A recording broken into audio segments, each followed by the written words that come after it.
वर्धा जिल्ह्यातील नागरिकांचा एसटी प्रवास अधिक आरामदायी व्हावा यासाठी महाराष्ट्र राज्य परिवहन मंडळाच्या वर्धा विभागास मिळालेल्या 14 ई-शिवाई वातानुकूलित बसेसचे लोकार्पण पालकमंत्री डॉक्टर पंकज भोयर यांच्या हस्ते वर्धा बसस्थानकात करण्यात आले। ग्रामीण व शहरी भागातील प्रवाशांसाठी एसटी ही प्रमुख वाहतूक सेवा असून प्रवास अधिक सुखकर करण्याचा हा महत्त्वाचा टप्पा असल्याचे त्यांनी सांगितले। यावेळी डॉक्टर भोयर यांनी स्वतः ई-शिवाई बसने प्रवास करून सुविधांची पाहणी केली।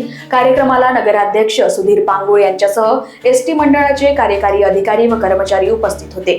भविष्यात जिल्ह्यासाठी आणखी वातानुकूलित बसेस देण्याचे प्रयत्न सुरू असल्याचेही पालकमंत्र्यांनी यावेळी स्पष्ट केले। वर्धा जिल्हा शासकीय रुग्णालयामध्ये 23 तारखेला एक आग लागली होती।